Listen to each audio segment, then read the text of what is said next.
So what you see on the screen are the 8 issues of Vestoj that I've put out so far, because Vestoj started as a print publication. As Molly was saying, I sort of had one foot in, well, my educational background is in academia, but I was always quite clear on not wanting to work as an academic. Then I ended up doing that anyway. That happens sometimes. But I thought at the time that I wanted to think of a way to bring scholarship and research that had been really eye-opening to me to people who worked in the industry, who don't otherwise have, as I found anyway, so much opportunity to think critically about fashion, because when you work in fashion, you're on a very fast schedule, so it's a kind of go, go, go situation, and time for reflection, you kind of, you have to steal that time, basically. So I knew that print was and is a very good way to work, in the sense that you can take, like, work a little bit as a curator, in the sense of, I mean, what I'm doing is choosing a theme and basically trying to deal with that theme from as many different writing perspectives as possible. We have our theoretical research, but we also have prose, we also have oral history and interviews, there's visuals, obviously, poetry, so it's quite a big breadth of ways of engaging with why we wear what we wear. So anyway, this was, you know, the very first issue of Vestoj is the one you see called Material Memories. That was almost 9 years ago now. And since Vestoj has come out once a year. We had, after that, Fashion and Magic, Shame, Power, Slowness, Failure, Masculinities, and then the most recent, Authenticity. So you can see that the themes are very broad and meant to maybe get the reader to think, what is the relationship really between clothing and failure, for example? What's the relationship between clothing and magic, right?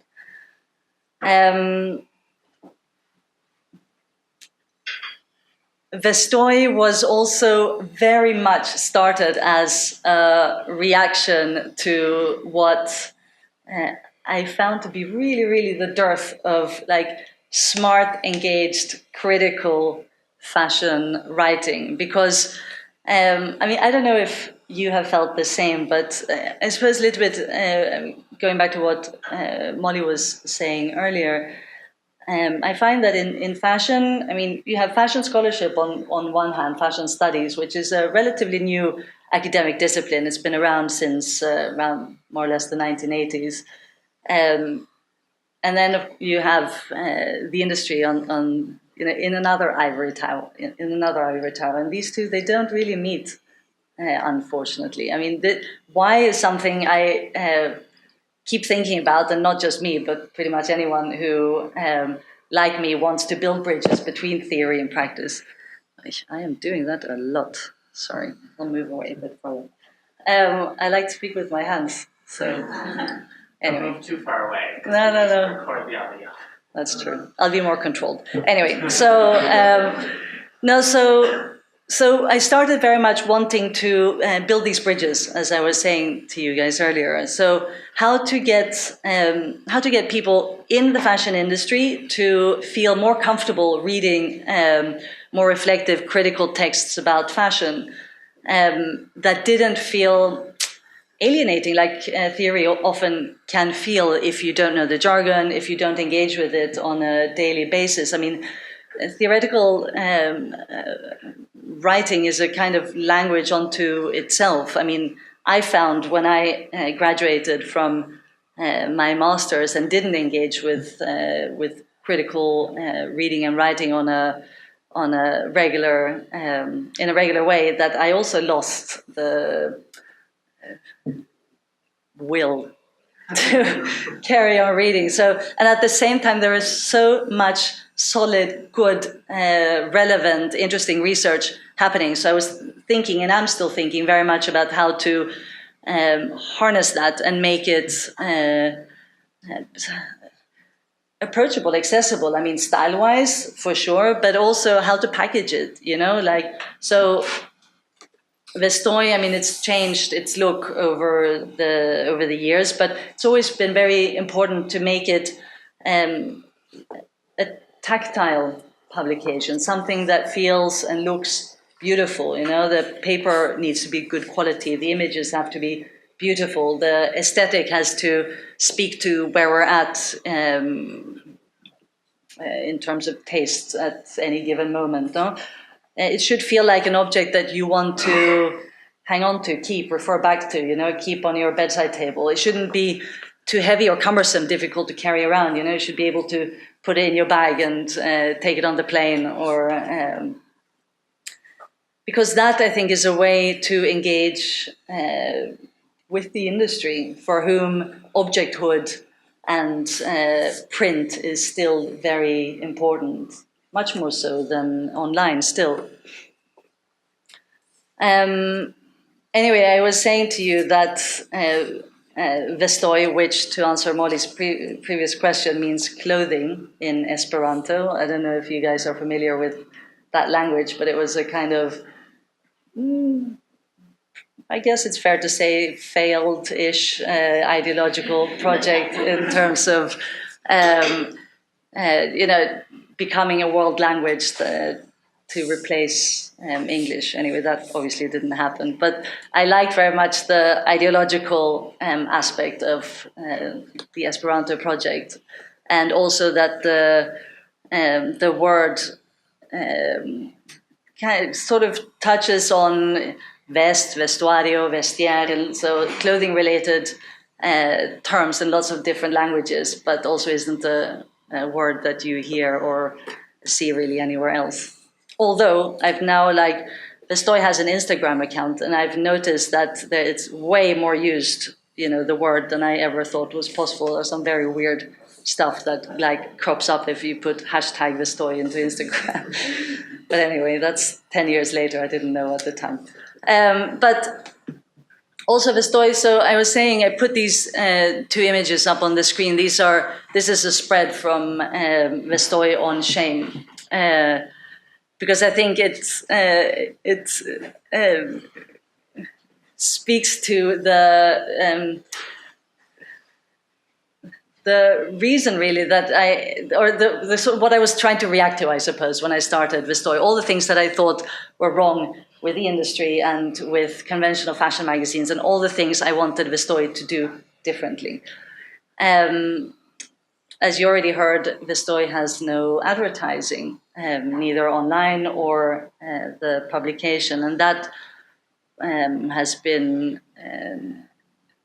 sort of cornerstone, really, of the Vestoj project and platform, because, as I'm sure you're aware, the relationship between advertisers and publishers in fashion is a very convoluted and complex and just overall difficult one, where advertisers have today way more leverage than pretty much any fashion publication out there. So that makes it very hard for people who write about fashion to produce anything that is anywhere close to the critical thinking and writing that I want to push, that programs like this one promotes as well. So I wanted Vestoj to be an alternative, really, to be, just by virtue of existing and being sold in bookshops next to your ID magazine or V magazine or, Fantastic Man or whatever, all the other independent or mainstream publications out there. Just look like this, be something, not have a model or a famous person on the cover, or any person at all for that matter, have no fashionable garments either on the cover or in the pages, and hell, no advertising. That there is no other fashion publication that works like that. So I figured, instead of pointing fingers too much, I thought I'd, just by putting something across that is different, that hopefully would be enough to make readers think, well, why can't fashion publications look like this? Why don't more fashion publications write about fashion in this way, or represent fashion imagery in the way that we are trying to do? One of the first things that I did when I started Vestoj, when I sat down and did all the research that went into trying to think this project through before I started working on it. In a way, I tried to crystallize in a manifesto, and to me, the manifesto is really important because it's something that is very serious sounding, almost to the point of being kind of a bit ridiculous, but also something that I hoped would mean maximum transparency, in the sense that I thought, okay, if I put my ambitions, if I crystallize them, try and put them in 10 points and publish them in every issue of Vestoj, and have those points on the website, be totally upfront with what I'm trying to do. And not just would it give readers the opportunity to see if I actually managed to do what I set out to do, but also it would help me and all my collaborators to think, okay, at the start of every issue or every project that we do, okay, let's remind ourselves, what are we doing this for? Is this manifesto still relevant once we've completed an issue or another project? Did we manage to set out what we intended to do? If not, why not? Does it still square up with this manifesto? At what point do we stray too far from it? And if we do, does that mean we need to change the issue of the project or the manifesto? So those are ongoing conversations. It's like in a monologue that I have inside my head, but also always in conversations that I have with my colleagues and peers, in forums such as this one.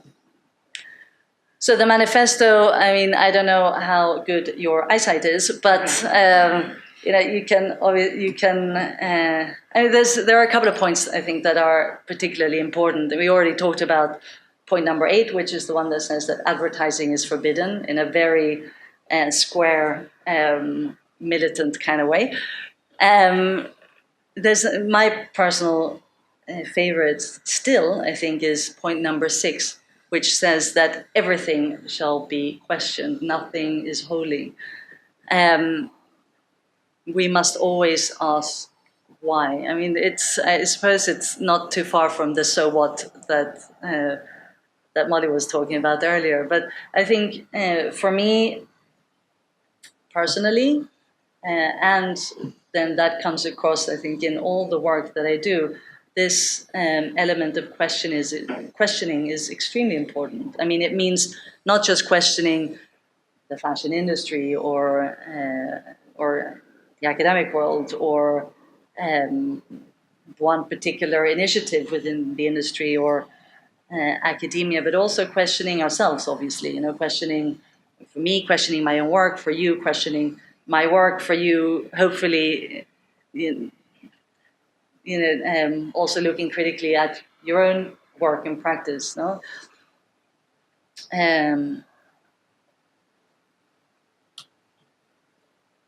I thought, I brought up, because I don't have the back issues of Vestoj anymore. It's funny, I sold them all out last summer, I think it was, when I had the weirdest thing happen. I wrote this article. It was an interview with an editor who had just been fired from British Vogue. Lucinda Chambers is her name, and it was a kind of takedown, I guess, from someone who's much more of a fashion insider than I am, even though I also see myself as someone working within the industry. Anyway, she said the sort of things that that everybody thinks about in the fashion industry, but nobody talks about. Like, I don't even read Vogue anymore. You know, she talked about the relationship that Vogue has with, and she has with Vogue's advertisers, how complicated and convoluted that often is. And it went like for 1 week. I cannot tell you how busy I was answering the phone for reporters calling to ask, what is this all about? And I sold every back issue out like that. So this is what you get instead: spreads on a PDF. But these are some of the spreads that I think show in a pretty good way what Vestoj, not just the journal, but the project and platform in general, is all about. They're quite different. Let's see. There's one, the one in the left. I have a problem with my left and right, but the one furthest away that says "We Humans," that's an interview with a New York dry cleaner. Comes from the issue on failure. I like it a lot because I think Vestoj is exactly the kind of platform where you should find an interview with a dry cleaner. Someone who's so integral to our relationship to clothing, but who you never see or hear represented in the more conventional fashion press. Let's see, just down here is another article from the failure issue. It also shows actually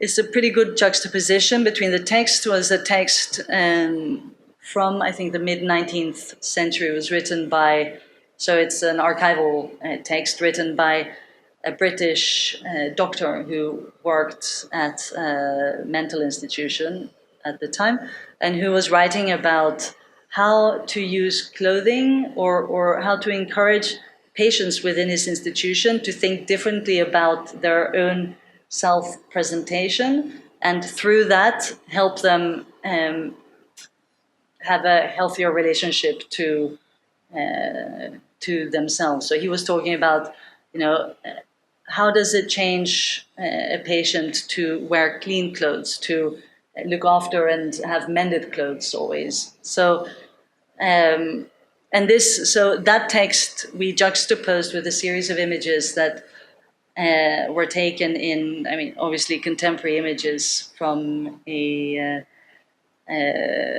institution in Cuba by a photographer studio called Broomberg and Shanaran. So they worked with the patients who took self-portraits, essentially. Then what else do we have?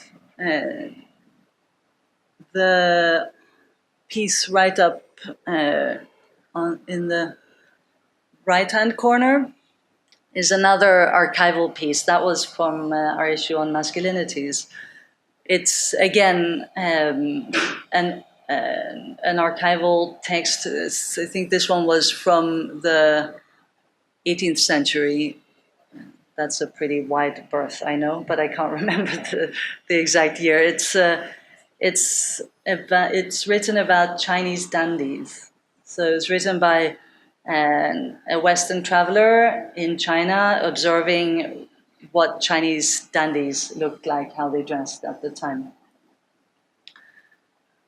There's the image, the spread you see with a little boy with loads and loads and loads of blue things around him, also comes from the issue on masculinities, and that was a photo spread that accompanied a text written by an American scholar dealing with why girls wear pink and why boys wear blue, and how that's changed since the beginning of the 20th century.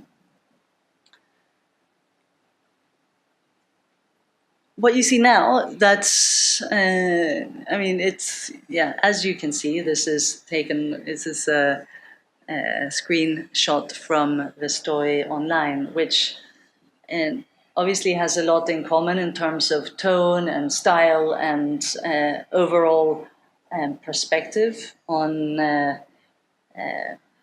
clothing and fashion, but it's different in the sense that it isn't themed. And also in that, I mean, the way we read online and the way we read on the printed page, it's still pretty different, I found. I mean, in book form or in a journal like this one, I mean, our texts can easily run up to, I think we tend not to go over about 5,000 words or so, but 5,000 words is a long article for, I mean, online, the articles are shorter. They deal more with, I mean, online is where I published that interview I mentioned earlier, the one with Lucinda Chambers. You know, that's where you can be very reactive, right? And as it turns out, get this, you know, go viral and, you know, sell all your back issues out. So I think, I mean, the journal is, I think, very much of a, I'm not sure I feel too comfortable with the word curatorial, because I mean, I am an editor, not a curator, but since it's become a word that is used often in terms of, you know, how we select or shape something, with the issue, I can work more curatorially, let's say. You know, I can allow images and text to, you know, you can take an issue like this one on authenticity, read it, I mean, dip in and out of it, obviously, but also read the whole content and get a pretty good idea of where I and my collaborators were at, what we were thinking, what kind of research was relevant when it came to authenticity, you know, see or explore the topic through poetry, explore it through theory, explore it through interviews with designers, oral history. I mean, in this one, I interviewed a handful of designers. Let's see, Virgil Abloh from Off-White, Miuccia Prada, Eckhaus Latta, and Demna Vasalia, who's the designer at Vetmon and Balenciaga. So quite a, I mean, all those designers who are very much of the moment, and all designers who think differently about what authenticity means in work, in your relationship to the media, you know, the public persona you put across. Someone like Miuccia Prada has decades of experience of that, whereas Virgil Abloh has just sort of burst on the scene and is having to deal with representations of himself and kind of seeing himself in a way reduced to two dimensions, which inevitably happens, you know, when you deal with mass media, I would say anyway. This particular article is a favorite of mine. It was written by a woman called Philippa Snow. She's a UK-based brilliant writer. And the theme was, I mean, this was an idea that I had. I can't even remember how it occurred to me, but I knew that Philippa would be really good writing it. Basically, it's about, well, as it says, I mean, what kind of clothes do famous people get buried in, and why? That's what this article deals with, but in a very beautiful and poetic way. You know, she speaks about Anna Nicole Smith. She talks about Marilyn Monroe. She talks about Zsa Gabor. How each one of those women represented a very particular kind of femininity, and how that was carried on in the garments that they were buried in, and how those garments became part of the mythology that had been built around these women throughout their lifetimes. So I've told you a bit about online, I've told you obviously about the journal, but we also do events. So I've been doing, I call them Vestoj salons, but they're not really salons. I mean, they're more like performative events. I think the first one that I did is that luscious picture you see of a lady's bottom. That was an event that I did at a big museum for contemporary art in Paris called the Palais de Tokyo. And I kind of set it up as basically the idea was, how can I take issues that I can deal with in one particular way in text or through writing, and kind of make them live, if you like, encourage the same sort of reflection, provocation, criticality in the audience as I am hoping to do with the reader of Vestoj. So that particular event was set up as a regular magazine launch. It was for the issue on shame. So I invited the Palais de Tokyo, invited people to come to the launch of Vestoj issue 3 on shame.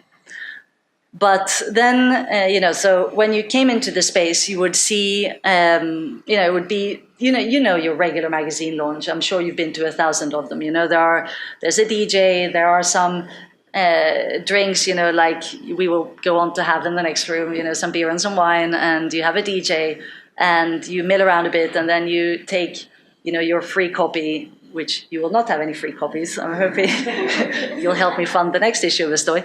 But if you're lucky, you get your free coffee, and then you buzz on home. So I wanted to see how can you play with that format, basically? So I worked with, I think we were about 25 performers. Each one, I had thought of a relationship, one of these, these awful, embarrassing situations that happen to the unlucky few or many, when your clothes totally fail you, like when you have an embarrassing stain somewhere, or you smell, or it turns out the shoes that, with high heels that you bought are super difficult to walk in, so you can, you walk with bended knees, or have to steady, hold your friend to not fall over, or as in this case, your skirt gets stuck in your underwear or whatever. There are so many of those situations. So what I did was that each performer kind of acted out one of those situations. And then they were just milling around with all the regular guests who hadn't been warned that this was going to happen. And then we just kind of observed, and I was quite curious to see, what happens in those kind of situations. Do you go up to the woman, the unfortunate woman with her skirt in her underwear, and tell her, sorry, excuse me? I'm sure in the States that would actually happen a lot. But I think in Europe it doesn't happen as much. It's much more kind of, oh my God, whispering to your friend, or kind of trying not to look too conspicuously at this particular person or whatever. It was very funny. We had, in fact, a bit of everything happened in the evening. And very interestingly, the performers I worked with, because they were all wearing, their regular clothes, more or less, they weren't supposed to look weird or clownish or whatever. They were just supposed to look very unfortunate. So they were quite, because some of them had friends who were coming to this event, and they were quite adamant that they didn't want people to think that they actually, in this case, accidentally got her, she accidentally got her skirt stuck in her underwear. So we had a lot of conversations about how to end the event, so that, because for them it was very important that it was clear that they were performers and not regular guests. So, and I didn't want that, I wanted it just to be completely ambiguous to the end, but then I had to give in the end because, 25 versus 1. So yeah, and then let's see, some of the other events. This one up here was also at the Palais de Tokyo. That was more recently as part of a performance festival that they had for 3 days that I was invited to take part in. And I was thinking, because I knew that this event was going to be totally chaotic, music, performance everywhere. The Palais de Tokyo is a really vast space. So I obviously I needed, I wanted to think of a way to deal with clothing. Maybe, I was thinking a lot about what are the different types of clothes worn within an art institution or cultural institution. Do the people who sit at the accueil, that's what ticket desks, do they dress differently to the curators? Do the curators, do the curators dress different depending on what level of the hierarchy they're at? What do the guards look like? What do the bookshop staff look like, or the restaurant staff look like in terms of dress and appearance, I guess, in general. I mean, in the end, I got stuck on the guards, who seemed, in this case, the most interesting group, because they are the only people within this institution to wear a uniform. And also, they are different to the rest of the institution in terms of race, in terms of general demographic. No? So I wanted to highlight this somehow, to kind of foreground guards that have this very particular and peculiar position within an institution where they are both visible and invisible because of their uniform, I would argue. I mean, or at least that's an important part of it. They are invisible in the sense that you go into a room in the museum and they kind of blend into the background until you do something you're not supposed to do, like touch the artwork or mess around. Then they step forward and their uniform becomes invests them with power to tell you off, basically. So here, I know you can't see it very well in the photograph, but on the left-hand side, you have one of the regular guards at the Palais de Tokyo. Yes, left. And then on the right-hand side here, this strapping man was an actor that we hired for the duration of the 3 days. And instead of the regular uniform, he wore a body-painted uniform. And it was so funny because right up the stairs here was one of the star attractions of this evening. The most, the performance that everyone wanted to see. And typically people would arrive late, stressed, wanting to make it to the performance before it started. So they would rush in, rush up, ask Noel, that was the actor's name, where do I find, where do I go? And since he was working as all the other guards, he would give them directions, using the same body language, same vocabulary as everybody else, and they would just rush up. And then when the performance was over and they had more time, they would come down the stairs and then do this crazy double take, like, what the heck? Who are you? And why are you wearing no clothes? And and it was a really nice way to, we experimented because we had talked a lot before about, how much in character should he be, and it was quite interesting just to see, like, how much he managed to stay in character, which wasn't that much actually, as it turned out. another favorite of mine is just below the shame image, that the puppet down in the corner there. That was I called that performance "Little John Speaks," if I remember correctly. This was right around the time.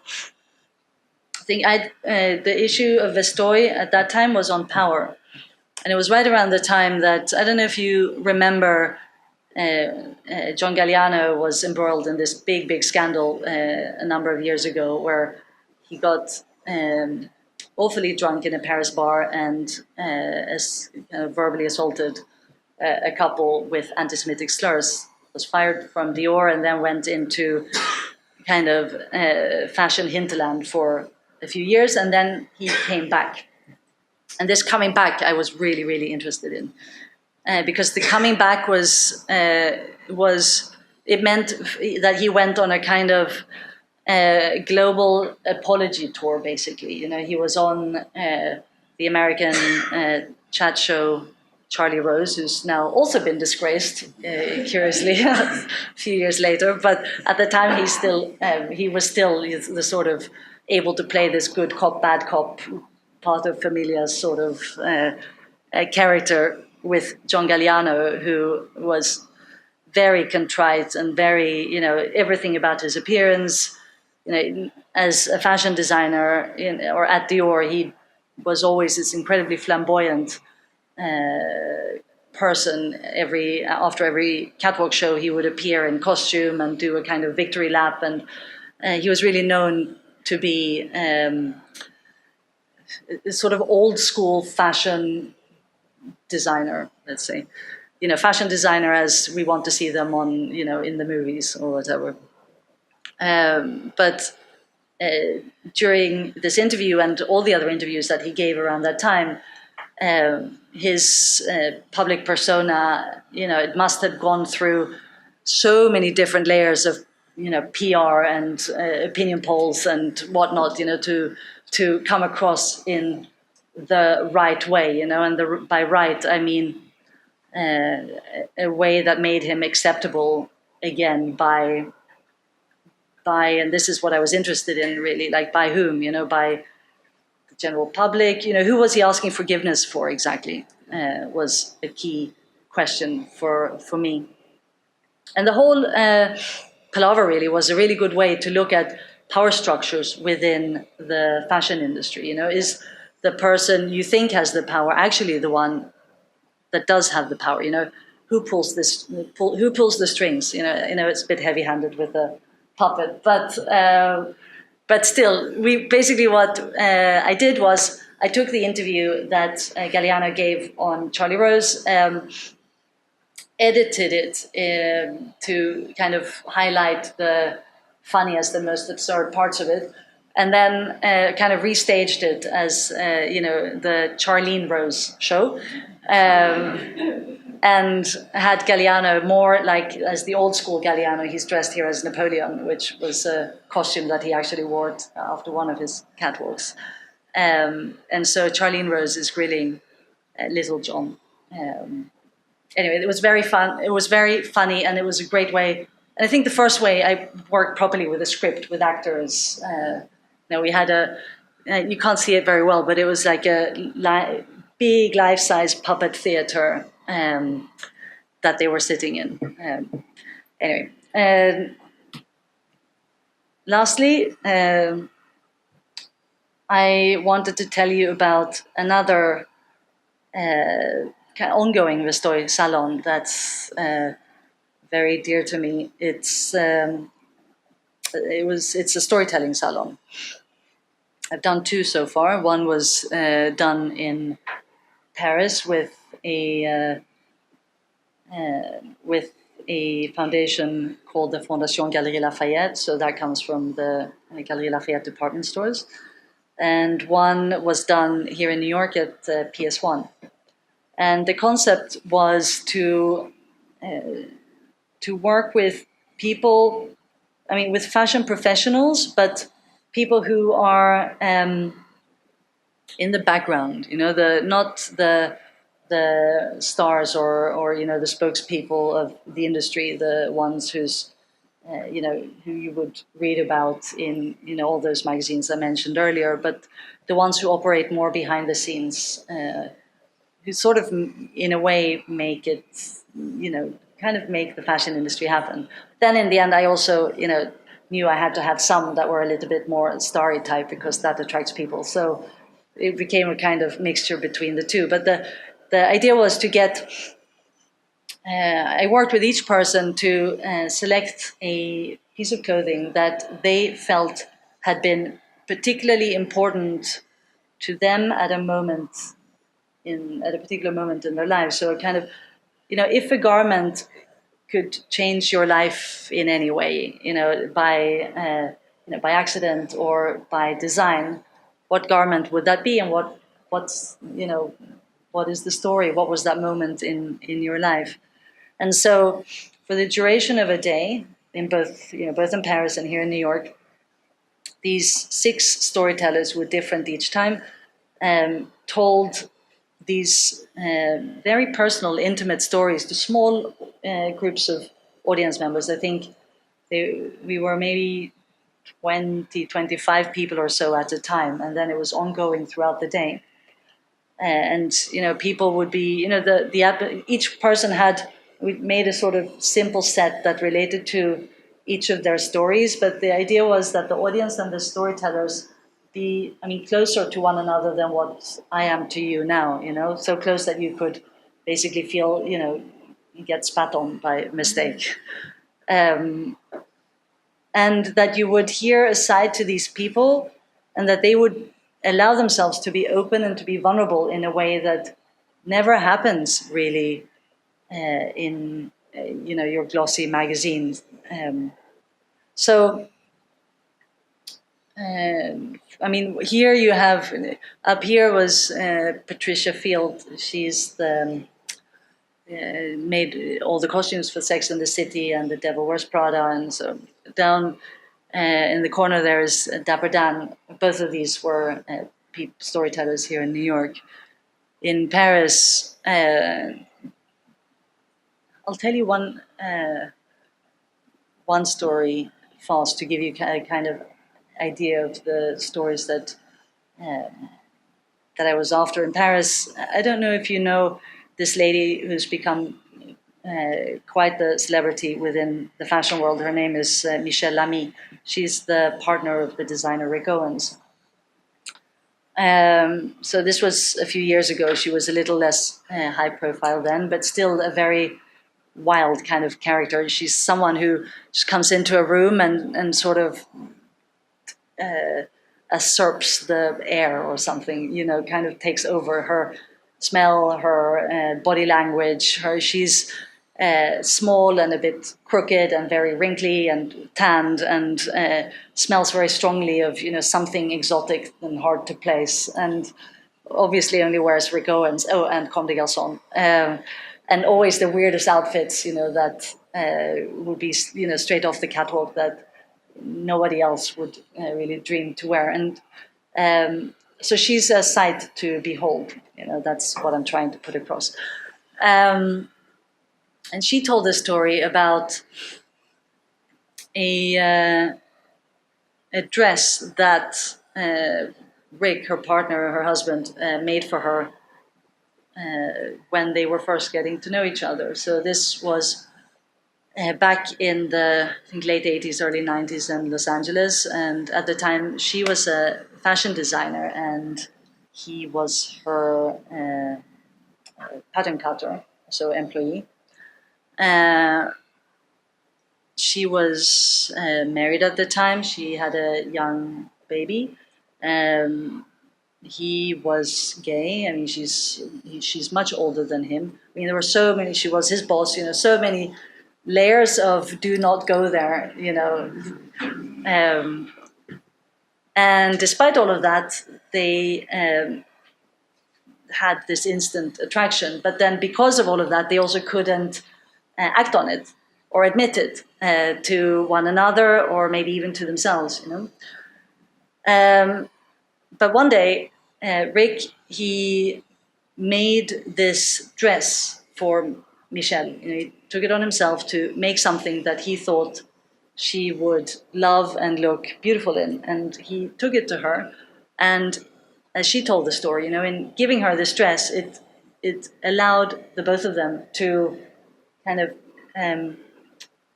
face and admit and accept what was happening. And the rest, as they say, is history.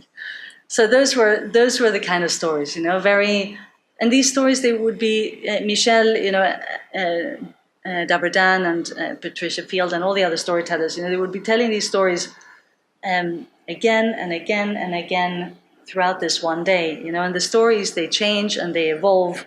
Stories, they are alive things, and that's what was so beautiful also, to see how different reactions from different audiences brought out different parts of the story, and how the story that we, let's say, ended up with at the end of the day, how different it could be to the story that, we started out with in the morning when everyone was bleary-eyed and, a little bit uncomfortable at being, the center of attention. So I wanted to close with these images and that story, because I think it's indicative of what I want Vestoj to do, as in book form, online, or in live events. The way that I hope to encourage a different kind of thinking about clothing and the relationship that we have to clothes. Not just the criticism and critique and that should be leveled at and integrated into the fashion industry, but also these very personal, very intimate stories that each one of us have, to the garments that we wear, the ways that clothes can make us feel strong, accomplished, the way they can make us feel vulnerable, the way you can never really rely on the clothes that you're wearing. You put something on in the morning and hope that it'll see you through the day. And,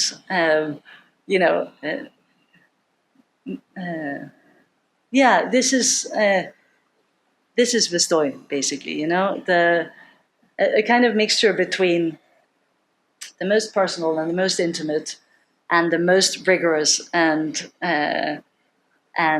critical. And I guess I hope that by virtue of existing, of continuing, of coming to speak to you, and you then speaking to others, hopefully, that kind of attitude spreads. Like kind of rings on water, or kind of to, I guess, make the way we think about clothing in general more open, more malleable, friendlier, more accessible, and more fun, I guess. So thank you.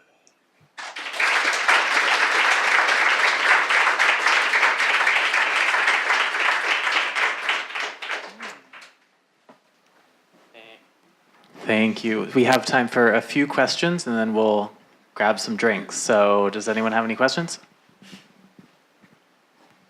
Thanks, Anja. That was great. Thank you. Having done this now for a decade, I'm really curious about the responses from two places in relation to the journal. One is academia. What is their response to this journal? And the other side is what is the commercial fashion world's response to this journal outside of the one viral instance? I know you fall right between the two, and I'm curious how they've reacted, both. Well, I think the reaction, it's funny. I mean, it hasn't been, it wasn't and hasn't been what I thought it would be when I started. I'd say that from academia, I've had a very positive and curious response right from the start. I think that, as it turns out, there were many scholars out there kind of who were gagging to reach a wider audience than what you otherwise would writing for an academic fashion journal. I mean, there aren't many to start with. When I started 10 years ago, there were fewer, but still today there aren't many. And when you work for or write for a peer-reviewed journal, your audience, I mean, Vestoj is niche, but compared to a peer-reviewed fashion journal, I mean, that audience is very, very, very niche. So in that sense, I think I've always had I've always found that there's been a great kind of enthusiasm and curiosity, and even just by virtue of being approached by and then becoming part of London College of Fashion, that's another example of the desire, I think, from academia to reach out, but also the kind of struggle that scholars have in penetrating the fashion industry, because the fashion industry is a closed loop. It's not a system that you can sort of penetrate at will. So to answer that other question of yours, I find that when I first started, oh my God, I can't tell you how difficult it was to talk about Vestoj to people in the industry, how conflicted I felt and how kind of embarrassed I was at the beginning of, talking about this project that had existed for 1 year, 2 years. I hardly knew how to talk about it for a start, and I did not know how to deal with, the blank stares and kind of just overall boredom, I guess, that I encountered many times at the beginning. And I think, it took me time and experience and some encouragement from the right places at the right time to gain confidence, to feel more comfortable with how I was presenting the work, and presenting, I mean, partly presenting, talking to, but also presenting in terms of what Vestoj looked like, the people I chose to work with. And I think the longer, and again, this comes back to the closed loop that fashion is, the longer I have worked in the industry and the more I've been able to create networks, personally and professionally, the more, of course, the industry has opened up to listen to what I or someone like I has got to say. So it's funny, I don't really know exactly when it happened or when that kind of, there was something sort of shifted in me in like this. Now when I talk about Vestoj, it's funny, it's like, I guess I just came to some realization that, especially when it comes to the industry, which can be a very harsh and alienating and judging place, and often is kind of, and how do you say, consciously or unconsciously geared towards making you feel insecure as a professional or as a consumer. But at some point, I guess I just realized that, there will always be people who really get what I'm doing. And then, of course, there'll always be people who will always display that boredom, however much I try to, explain my work. And then there's this big group in the middle who, sometimes get it, sometimes they don't, most of the time, couldn't care less. And that, I think, doesn't change if you're, the most accomplished or the most amateur. It's like maybe the amount of people who get what you do and or who don't get and hate what you do changes. But I think percentage-wise, it's probably always more or less the same. And I think when I got that, it really it made me relax an awful lot. And I think once I relaxed and felt more comfortable about my work and the importance of my work and the importance of of reaching my audience and also the impossibility of converting everybody, I think that mirrored back also onto me, and so I felt that the feedback I now get from the industry, I reach the ones I want to reach, and the other ones, those you can't control. You can only just continue to do your work, can't you? Any other questions? Hello, thank you very much. How do you decide each issue's theme, and what's the process? Oh, I don't really. I don't have a very clear answer for that because there isn't really a process as such. It's weird. It's more like in a way it's almost like trying to answer, where does inspiration come from? It's like I don't know how to say this in a sort of it just comes somehow. It's like hatching an egg or something. It's like at some point, I suppose, because I want the themes. It's very important to me that the themes reflect an overall attitude or atmosphere within the industry, and that I think that attitude or atmosphere is something that I understand or take part of just by working in the industry, by going to shows, by meeting designers and PR people and salespeople and all the other people that make up the industry, by having coffee with my friends, by going to boardroom meetings and seeing the response I get when I talk about my work.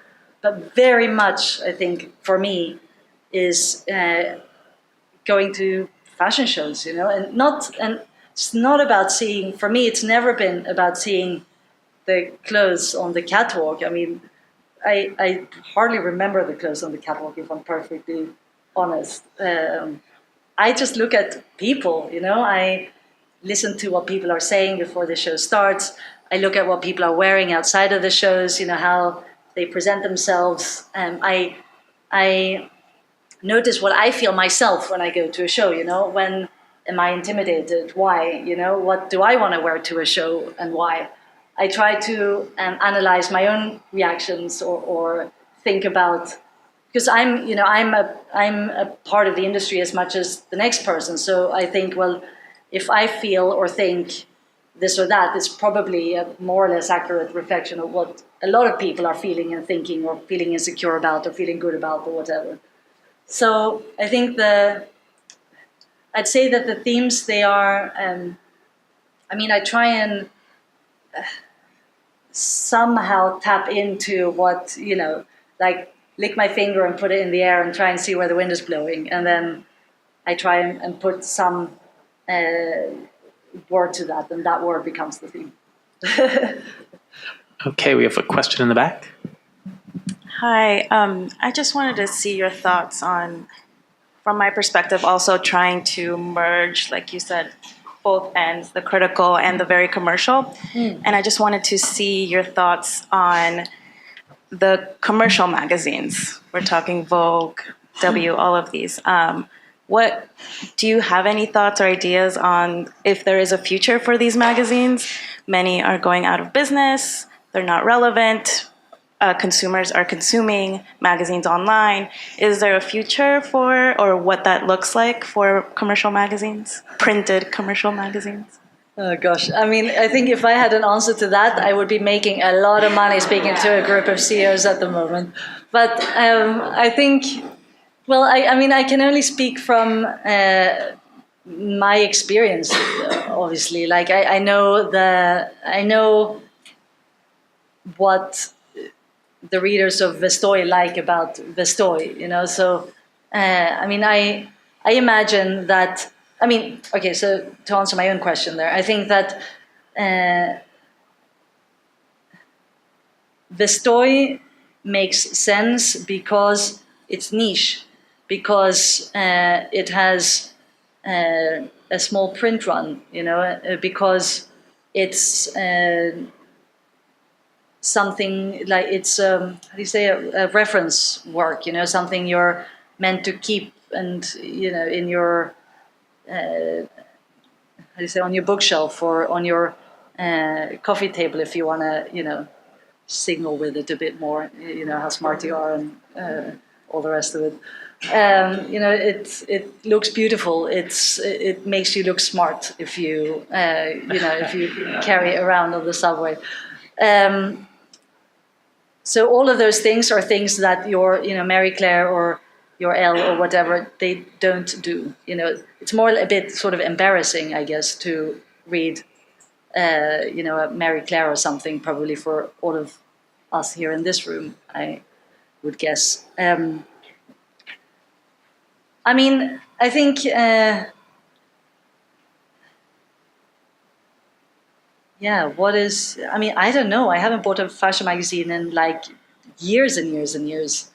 I mean, sometimes I read them, you know, if I fly and someone left one, you know, behind, I take it. And then I'm quite pleased because you know, the ride back home is shorter and I can flick through it. And then I'm always completely like exasperated by the end of it. Like who, why, I don't know. Maybe, I actually think that fashion magazines exist and actually have for a long time existed, not for the readers, not for readers, but more for PR people. You know, it's like this loop where you know, a PR person is meant to get their the information of you know whatever clients they represent out there to the press, and so then the client wants to know that the PR person is doing their job properly, and so you get the magazine so that you can you know show the client you know you appeared here, here, here, and here.